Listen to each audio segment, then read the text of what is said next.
Hello, I'm Sheryl McCarthy of the City University of New York. Welcome to One to One. Each week, we address issues of timely and timeless concern with newsmakers and the journalists who report on them, with artists, writers, scientists, educators, social scientists, activists, government leaders. We speak with each one to one. Merle Hoffman can't be pigeonholed into any one of these categories. For years, she has been president and CEO of Choices Women's Medical Center, one of the nation's largest and most comprehensive women's medical facilities. She is also publisher and editor-in-chief of On the Issues magazine online, which has offered an overview of women's struggles and triumphs in areas ranging from reproductive rights, relationships, and rape to health, politics, and sports. And she is author of Intimate Wars, The Life and Times of the Woman Who Brought Abortion from the Back Alley to the Boardroom, published by our very own Feminist Press. I'm delighted to have you here today. It's a pleasure to be with you. Merle, there's been such a big backlash going on in the country right now against women's reproductive rights. You've got Texas and other states who passed legislation requiring women who want abortions to undergo these sonograms and hear these lectures about their unborn children. Mm-hmm. You've got Republicans slamming President Obama's requirement that all employers who offer medical insurance to their employees cover contraceptives at no extra cost. And you've got states that have either defunded or are trying to defund Planned Parenthood. And in the midst of all this anti-choice activity, you have just opened a new women's medical center, which, among other services, provides abortion services in Jamaica, Queens. Correct. Why? Why now? Why now? This is the best time. As reproductive rights is under continual and relentless assault, this is the time to stand strong and to move forward. Now, I founded Choices in 1971, which was 2 years before Roe v. Wade. And 1 year, I guess, after abortion became legal in New York? Exactly. Abortion was legalized in New York in 1970, and in 1973, Roe v. Wade was the law of the land. So for my 40th anniversary, I decided that I wanted to move the clinic to Jamaica, which has an extraordinary need for our services. And actually, Jamaica has a 35% higher teenage pregnancy rate than the rest of the city. It has problems with their delivery of prenatal care. And I had about 73% of my patient population when I was in Long Island City who lived in Jamaica. So it was almost a natural extension for me to go back there. Mm-hmm. So at this point, we've opened an 18,000 square foot ambulatory surgery center providing abortions, family planning, gynecology, and prenatal care, because I didn't feel I could call my facility Choices and not operationalize those choices by having not only abortion services, but prenatal care services. So as the country is seeing this extraordinary attack, this relentless attack on reproductive rights, I wanted to expand. And so that's why I went to Jamaica. Now, the number of abortions in the United States, which peaked in 1980, has been going down, or had been going down. There were about 1.2 million nationwide in 2008, which is the last year I had figures for. Have you experienced a decline in the number of women seeking abortions? Well, in the 80s, as you said, there was a compilation of factors. One was the demographics. There were a lot of women within the age period that you have a multiplicity of abortions. And that has decreased, yes. So we have seen from, I think in 1980, where we're doing approximately 20,000 abortions a year. This is just at Choices. In the 80s? In 1980? Yes, now we're seeing about 10 to 11,000. Okay, okay. Now, as you said, Jamaica, Queens, that's a largely African-American community, correct? There are a lot of African-Americans, but there is a multiplicity of ethnicities there. You know, Queens has more ethnic groups than any other borough. I believe it's 176. Mm-hmm, mm-hmm. So yes, we have Hispanics, we have African-American women, we have Hindi, Bengali. It's a plethora of ethnicities. Now, it's interesting to me, and I actually wrote an article about this a few years ago. The African-American community is in some ways a very conservative community. They're opposed to same-sex marriage. Many people in the community, particularly the church, consider abortion genocide, and yet Black women get abortions at 5 times the rate of non-Hispanic white women. The rate is very high. Right. Do you have any idea of why that is? Well, yeah, that rate is high, particularly in urban centers. And when you look at the statistics in places like New York, I did a study which I called Abortionomics, where I looked at the economic impact of the recession on abortion decisions. And understandably so, we found that 73% of women made the decision of abortion for economic reasons. And that minority women, and particularly African American women, feel the recession and the economic downturn stronger than a lot of other people, i.e. white middle-class people. So it would be understandable that with lack of access, with lack of funds, with perhaps living in areas that the Planned Parenthood has been cut or the monies have been defunded, they are unable to prevent unwanted pregnancies. And then when they do get pregnant, they either have to have a compulsory pregnancy or they will go and have abortions. So it is extremely understandable. Then you have the issue of the access to the health care and the fact even in New York that very many women do not have the funds to take care of preventive medical care. You know, one thing I found was that, I mean, in order to control fertility, childbearing, you really need to have access to, and steady access to, a really good gynecologist. And not just, you know, be going into a clinic where you see one person one time and some other doctor the other time, but to somebody who can stay on top of it and to say, this is the proper kind of contraceptive for you, or we need to change, or this one is not going to work. And no. That's an issue. Oh, it's an issue, okay, but that's also a problem because I, many years ago, began to see what I call iatrogenic pregnancies, which means pregnancies caused by the medical establishment, because women would depend on their physicians to give them directives of what birth control to use. And then they would come into choice as pregnant and say, oh, my doctor told me to go off the pill and use foam. Or, oh, my doctor didn't tell me I had to use another size diaphragm after my birth. So I developed the whole concept of patient power. Now, this was before the internet. This was before our bodies ourselves. So women were totally dependent on the medical system. And frankly, I don't totally trust the medical system to be able to dictate and tell women what is good for them. This is the responsibility of women themselves. They have to look at their lifestyle, their bodies, their sexuality, and determine what works for them. That's interesting. Have the demographics, now you were saying that your clinic, even in Long Island City, had a lot of women from Jamaica. Right. Have the demographics of the women who come to you for abortions, has that changed since you opened the facility in 1971? I have to say it's stayed mainly the same. You know, we have about a 10% of population of teenagers. We have more African American patients than white or Latino patients.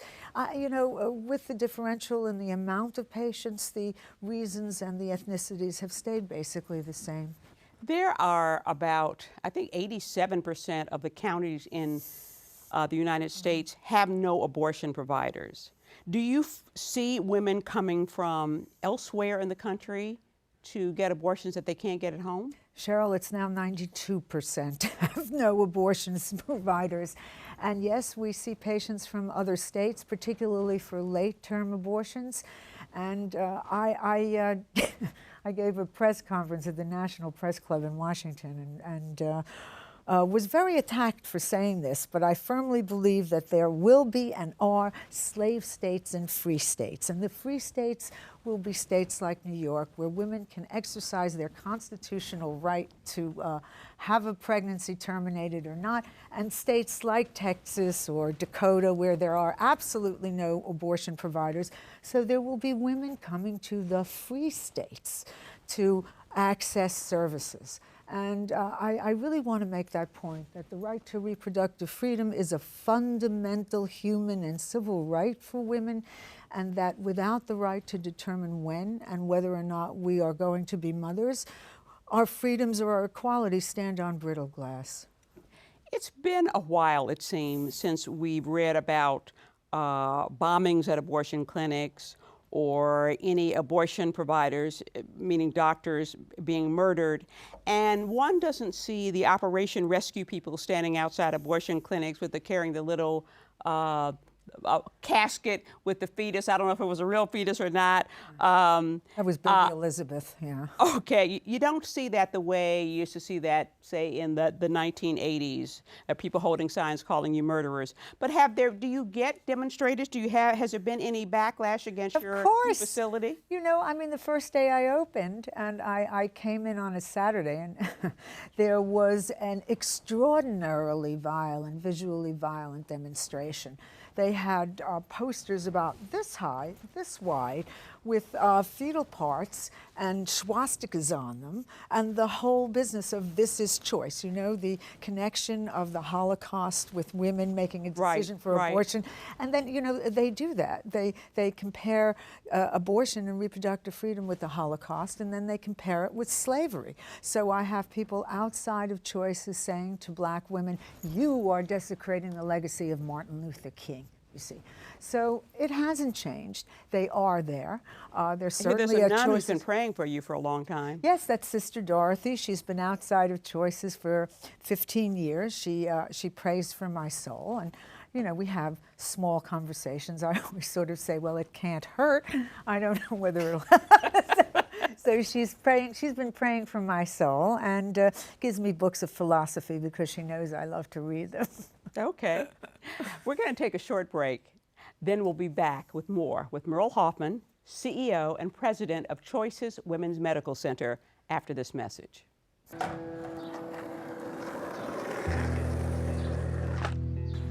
Well, I first started skating with my friend. He had an extra board, and then he just gave it to me, and I've been skating ever since. Well, when I don't land a trick and I have my mind set on something and I'm not getting what I want, I just keep going for it until I get it right.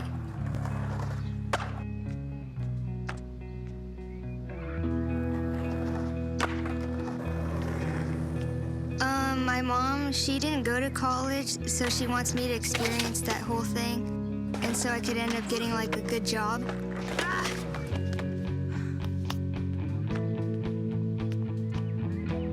I think to get into college, I'll have to be determined.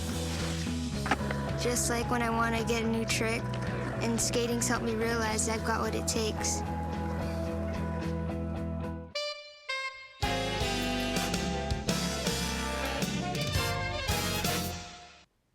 Welcome back to One to One. I'm Sheryl McCarthy of the City University of New York, and I'm talking with Merle Hoffman, founder, president, and CEO of Choices Women's Medical Center, editor of On the Issues magazine online, and author of Intimate Wars, The Life and Times of the Woman Who Brought Abortion from the Back Alley to the Boardroom, which has recently been published by the Feminist Press. So how did a nice little girl from Queens get into this line of work? Good question. Yeah, my mother would always ask me the same thing. I started studying to be a concert pianist and felt it was too hermetic. Went to Europe and studied there, but came home and then sort of went through this existential identity crisis, and I decided I would become a social psychologist. So I went to Queens undergraduate and came here to the City University Graduate Center for my graduate work for my PhD, which I never did the dissertation for. At the time... Maybe now we got you here today, they'll grab you and say, finish your dissertation. Please, too much on my plate. But Choices is my dissertation, okay? That's my operational dissertation.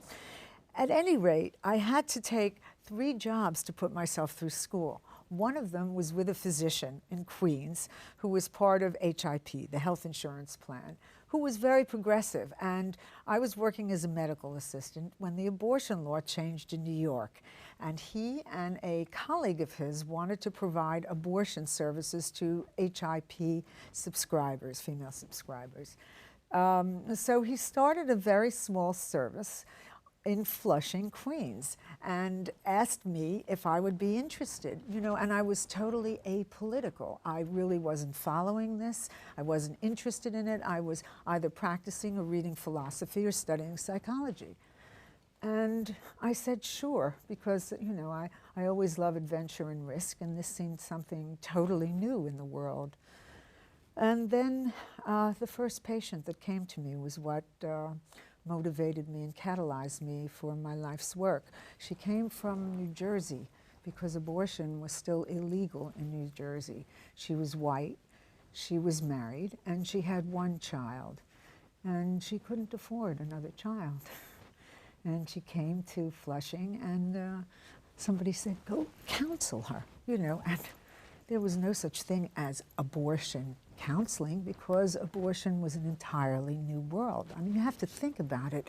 One day abortion is a crime, a sin, a terrible thing, and the next day women are lining up for services, right, for legal. So it was sort of a different planet. And here I was only 25 years old, and I think all of these psychological theories that I thought about, and then I just sat down and I spoke to her, and they went out of my mind, and it became basically one woman speaking to another, and I held her hand during her abortion, and her hand became, in that moment, a catalytic event, and that's what started my entire career. Now, you've been public with the fact that you had an abortion yourself. I had an abortion when I was 32 years old. Mm-hmm. I was married at the time, but I felt that I could not be the kind of mother that I wanted to be, so I made the decision to have an abortion. And when I was 58, I woke up one morning and I said, now I'm ready, and that took me to Siberia twice. To adopt? Yes, a little girl that I call Sasharina, who is the love of my life. Never too late. Yeah, well, yes. Well, it can be too late, but it wasn't too late for you. It wasn't too late for me, and the adoption decision absolutely reinforced and committed me so much more deeply to this reproductive rights struggle, reproductive justice struggle, because, I mean, that's what it is. Motherhood becomes that wonderful thing when you are ready. Right. Now, at Choices, I imagine you sometimes get women who want to adhere to their religious beliefs, which are against abortion, but the reality for them is that they can't cope with having a child or another child at that particular time. Do you have a situation like that where these women are trying to work that out with you, and you have counselors who are trying to work it out with them? We have counselors, actually very, very highly trained social workers and counselors, to speak with everyone who chooses it prior to their procedures. And there are women that have religious conflicts, and these sometimes can be worked through within our counseling session, and if not, there are referrals to other organizations like Faith Aloud or Catholics for Free Choice, which can particularize that struggle within that person's religious educational concepts. But aside from the religious problems, there is a lot of guilt and a lot of shame, which we try and deal with very positively, in the sense of having women try to understand that their decision is a moral decision. The decision to have an abortion is a very moral choice, and it's a choice made within each individual's heart, an individual's mind. And that's the crux, you see. The abortion decision will be made, whether it's legal or whether it's not legal. Women throughout history will try to end pregnancies that they can't take care of. The question is, will it be legal? Will they be able to do that and carry on and care for their families, or will they die or be butchered in the process? And I want to, or will they be shamed in the process, the way Texas and some other states are trying that's to do? what I want to talk. Yeah, I mean, there's this feeling that if you decide you are not going to allow the life within you to continue because of your moral choices within your life and your family, then you're a bad mother or a bad girl. I remember a 19-year-old patient who came into me and said, this is my first abortion, and the mother in me wanted so much to have it, but the other part knew it was impossible. and there's this mother and this other mother. Right. But abortion is a mother's act. Every 1 out of 3 women will make the decision of abortion in this country by the time they are 45 years old. When they make that decision, they are mothers. And I'm not talking only about being the mother of that particular pregnancy, but very many of them have other children. So I think that abortion has to be reclaimed as that, as a mother's act. And it's a complicated decision. You know, some people, the so-called pro-lifers, you know, claim, oh, abortion on demand, just something that you just do cavalierly without thought. But it's always a complex decision. Oh, sure. People wake up on a Saturday morning and say, "Whoops, pregnant. I think I'll go to Choices." You know, I mean, Right, it's a not. diminishment. It's a Right. diminution of women's agency, women's moral Right. agency. And that's, so you have to have the court or the doctors or the church tell you if and when and how you can have an abortion. Right. I assume that contraceptive counseling is a big part of the services that you offer. There seem to be a whole lot more contraceptive products on the market now. Do you have a sense of which ones are the most popular?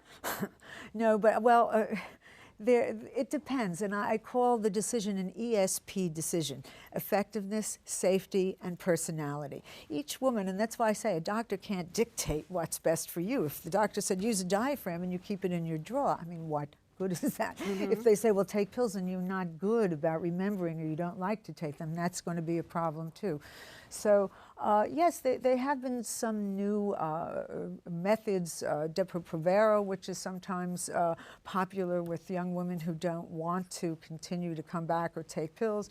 You have IUDs, which have become popular again. But there are problems with each and every one of these methods, and each and every one of them is not perfect. So. Now, I know that there's a birth control pill. In the beginning, it was called Seasonal. I think now it's called something different, where it's a birth control pill where allows you to have only 4 menstrual periods a year, which I think is the best discovery in women's lives since I don't know what. I don't see that as a very popular, not with my population. Not many people using it, really? Not with my population. Really? But then, you know, that may be having to do with the demographics. Interesting.